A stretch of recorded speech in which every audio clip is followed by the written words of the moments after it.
Colombia is overwhelmed.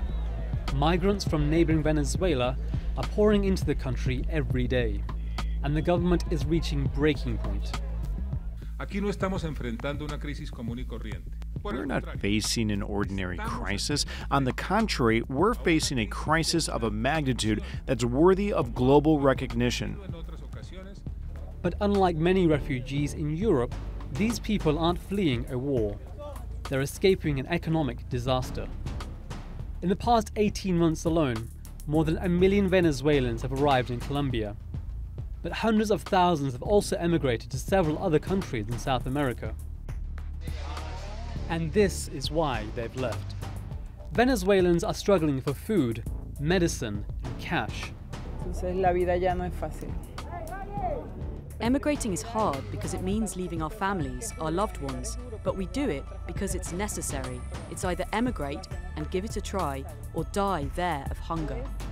Emigrar. Venezuela is not without resources. It has one of the largest proven oil reserves in the world. But after the price of crude crashed in 2014, so did the economy. The country hasn't been able to recover, and the government denies that a crisis even exists. We are not going to allow for isolated actions by government employees, because they've tried to convert a normal migration flow into a humanitarian crisis to justify international intervention in Venezuela.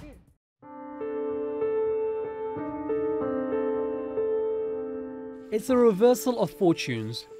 During their civil war of the 1980s and 90s, it was Colombians who fled to Venezuela to find safety and work. So Bogotá feels it should reciprocate. But it hasn't been easy. The arrival of so many Venezuelans has put a strain on Colombia's hospitals. And many of the migrants sleep on the streets, creating tensions with the police and locals. Yet there's been a serious effort to integrate them. In July, then-President Juan Manuel Santos gave temporary residence to 440,000 Venezuelans, allowing them to work and study. His successor, Ivan Duque, has suggested giving $300 million in aid to the migrants. And last month, Colombia and Peru agreed to create a database to help manage the migrants. They hope it'll stop Venezuelans from applying for residency in multiple countries. But Colombia says it's still in urgent need of aid. So is the migrant crisis in South America being ignored? And can Colombia and other countries in the region do more to help the Venezuelans?